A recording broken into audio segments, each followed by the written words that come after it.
Hi and welcome back to my channel. This is Debbie from the Inspiration Station. Today I'm doing something a little bit different. I'm playing along with the ladies over at Ginger's Corner for the budget challenge game. How this works is Ginger has created a list of items that would normally be used on a scrapbook page, and every one of those items has a cost. We are only allowed to spend $2.50 using all materials from our stash in order to make our page. And it was tough because every item, including adhesive, glue, scissors, trimmer, all of that stuff, each one had a cost to it.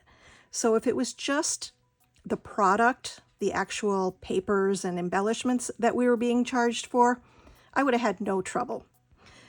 But when I started reading the list and saw that my trimmer counted for a certain amount and my scissors counted for a certain amount, my Cricut, my glue, everything had an amount to it.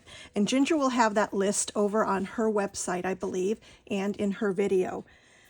But the only thing that was free was a background piece of paper and your photos. So it was a challenge. She definitely gave it the right name. So today, what I'm going to work on is I had some photos from the Northern Lights that happened last week.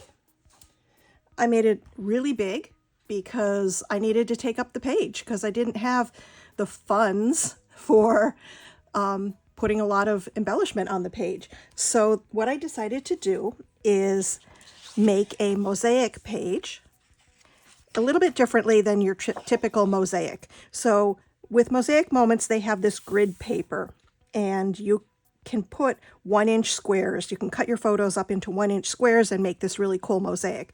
But there's a lot of other ways to do it. They have sets of dies. You can cut your photos into different sizes, fill up different parts of the grid. So what I'm going to do is, instead of cutting this into squares, I'm going to cut it into strips and then spread it across the page. So these are my two free items right here. Everything else is going to be a charge. So the first thing that I picked out was something to fill in the bottom of this page, because once I cut it, obviously I'm going to need to fill in down here. And you'll notice there's a little square here. That's because when I had, maybe you didn't, because I might have been out of frame. When I had my store, we needed to make a swatch of all the colors so we knew what to order. So I just punched a 1-inch square out, and I'll be covering that up with a piece of cardstock. So that's going to go on here, and that will cover up that section. That piece of cardstock is going to cost me 25 cents of my budget. So already I'm starting to spend. I'm going to shut off the camera for a minute, bring in my trimmer, which is, let's see how much that one, paper trimmer is 35 cents. So what am I up to now? 40, 60 cents? It's adding up fast. I haven't even done anything yet. And I'm going to need to use the adhesive to glue everything down. So it's going to get to $2.50 really quickly. Hold on 1 minute. Let me get my trimmer and I'll get started. So the first thing I'm going to do is I printed this photo to 8.5 by 11 paper size. I'm going to trim this down because the actual size that I need to fill in that grid is going to be 7 3/4 by 10. So first things first, I'm going to cut off the border. And I'm using my guillotine. You could use a slide trimmer, rotary trimmer. You could use an X-Acto knife. That's how the original mosaic pages were made, was with an X-Acto and a steel-ruled ruler. But I'm not good with an X-Acto knife, and I absolutely love my tonic guillotine trimmer, so I'm going with that. That one I didn't get quite right, but that's okay, because I need to trim this down to 7 3/4. So I think I'm going to take it from the top because I want this contrast with the trees in it. So I'm only going to lose 1/4 of an inch, it looks like, right? 7 3/4. Yeah. So I'm only going to lose 1/4 of an inch of this, and that should be fine. I'm not really losing anything. Okay. So then this way is going to be 10 inches. Now, do I want to take, I think I want to take it from this side so that the aurora is more centered. Okay, so that's the size that we need right there. Now, before I cut it up, I do want to make a note on the back of the order, just in case I should drop the pieces and they should get out of order. That wouldn't be beyond the realm of possibility for me. So I'm just going to take a pencil and I'm going to number each 1-inch section on the back. And I'm just using my grid mat to kind of show me where that is. Okay, so nothing fancy, just 1-inch marks. Ooh, I'm moving my whole desk around here. Okay, so let's get this set. So I'm going to cut these into 1-inch strips. So we're at 10 inches to start. I'm going to move over to 9.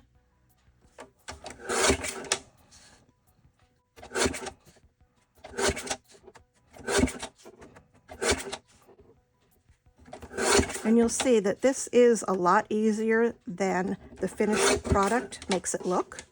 I love doing the mosaic pages. I have another video where I did some photos from New York City. You can find that on my YouTube channel. And if you want to see more of how to put that together. All right, so I've got all my pieces cut.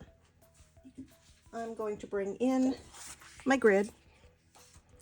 So if you've never used Mosaic Moments before, their grids, all of their grid paper has lines on it. They have these little alignment guides, I guess you'd call them. They're 1-inch squares and they're separated by 1/8 of an inch. So you get this perfect grid and you don't have to fool around with trying to line it up. You just cover up the lines. So I'm going to do that and get this going here. Just double check that I'm in frame because I have it zoomed in a little bit closer than I normally do. Okay, first piece down. These landed right on top of each other, so I guess I didn't need to mark the back, but better safe than sorry, right?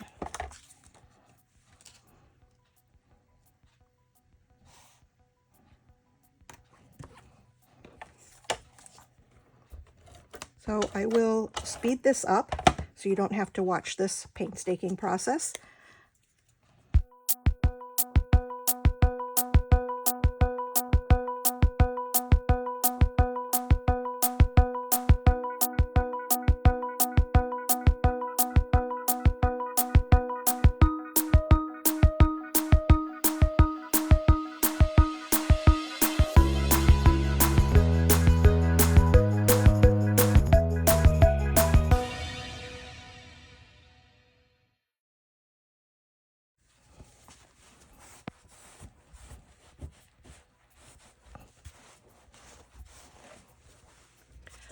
All right, so all of my pieces are down and I'm going to put this piece of cardstock on.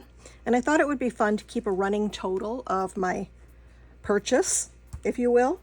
So the background was free, the photo was free, my trimmer was 35 cents, the adhesive was 20, this piece of black cardstock is 25.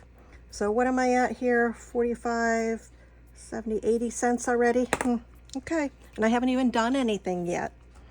I will be using a cut file. This is, it says Bucket List Moment. I purchased this in real life from Pear Tree Cut Files and used my Cricut for that. So let's see, the Cricut cost me 30 cents and the cut file is 15. All right, but I'm not going to be using this in white. This was just my test one to see the size. So I'll be putting that on in just a minute. So let's get this down.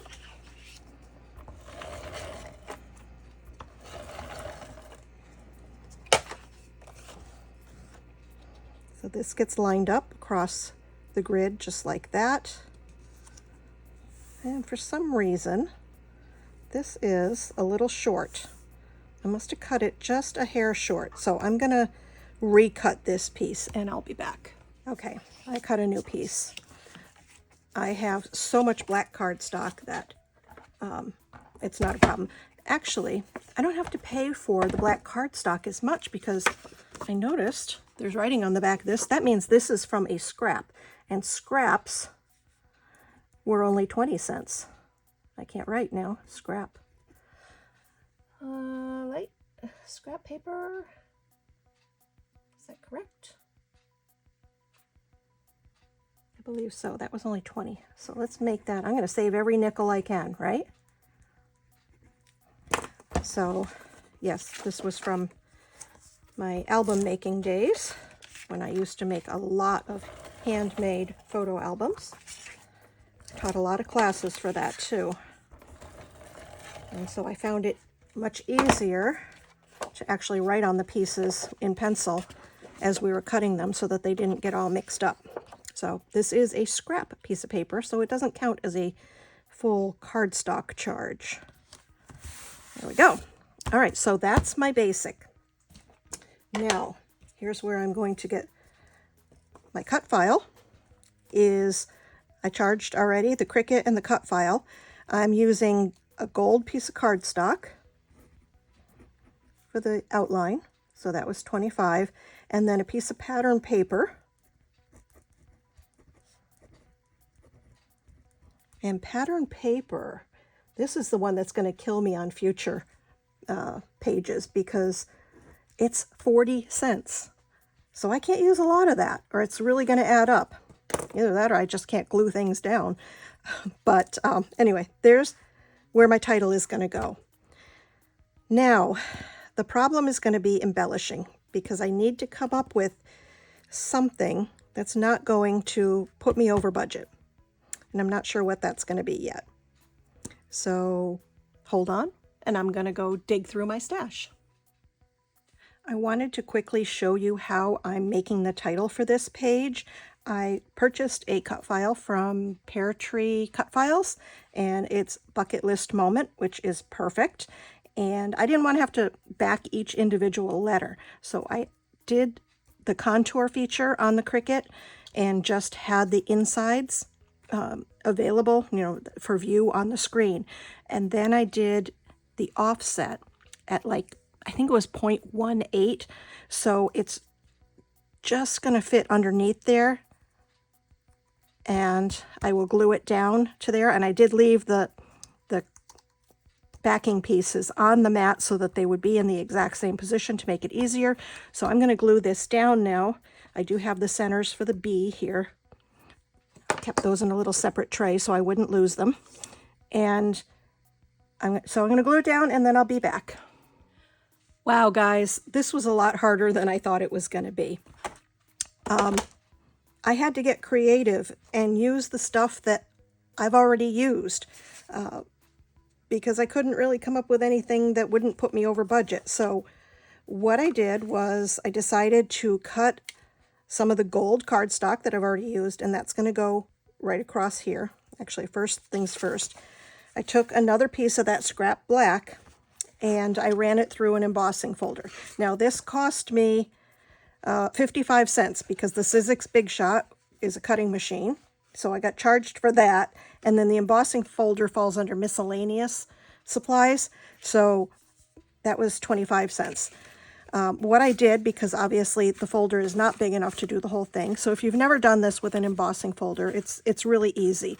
I put the folder in here like this. I lined it right up at the top so it was easy to keep the line straight.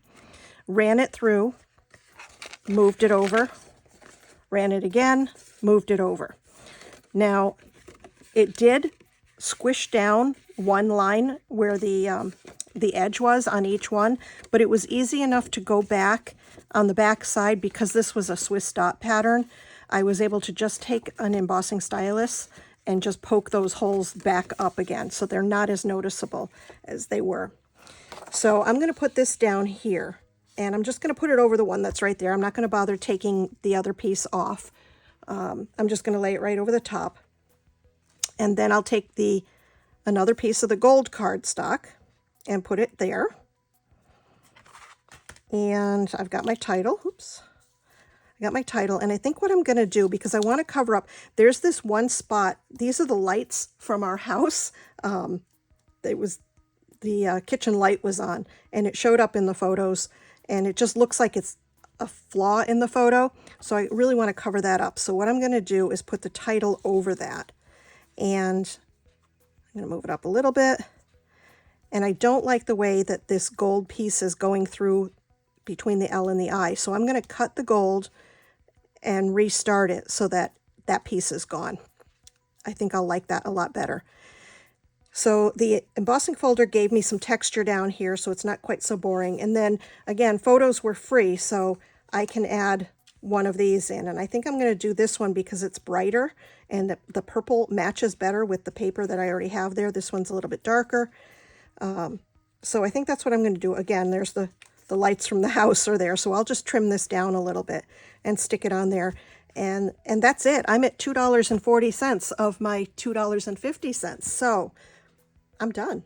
There's not really anything I can add. So let me glue out all this down and I will be back. All right, I glued everything down. I did go back. I decided to mat the whole page onto a piece of black cardstock. So it's the same color as before, so I'm not getting charged extra for that. But because it was not a scrap, the other piece was a scrap, so I guess I'm just going to count it as black cardstock. It brings me up to $2.45. So yeah, this was a really tough one. I'm not sure how I'm going to do the next two. We're supposed to do 3 of these, and this was a challenge. So I hope you enjoyed it. If you're interested in learning more about it, please go over to Ginger's Corner on Facebook. She has several different hops that she puts together. She also does some swaps. Everything's done monthly, and it's a great group of ladies. There will be a list down below, or a link, I guess, a link to a playlist down below of all the other people who are participating in this challenge, and I hope you check them out. Thank you for being with me today, and please remember to like, comment, and subscribe. It's something that you can do that will really help grow my channel, and it doesn't cost you a thing, so I totally appreciate it. Guess I will see you in the next video. Thanks, guys.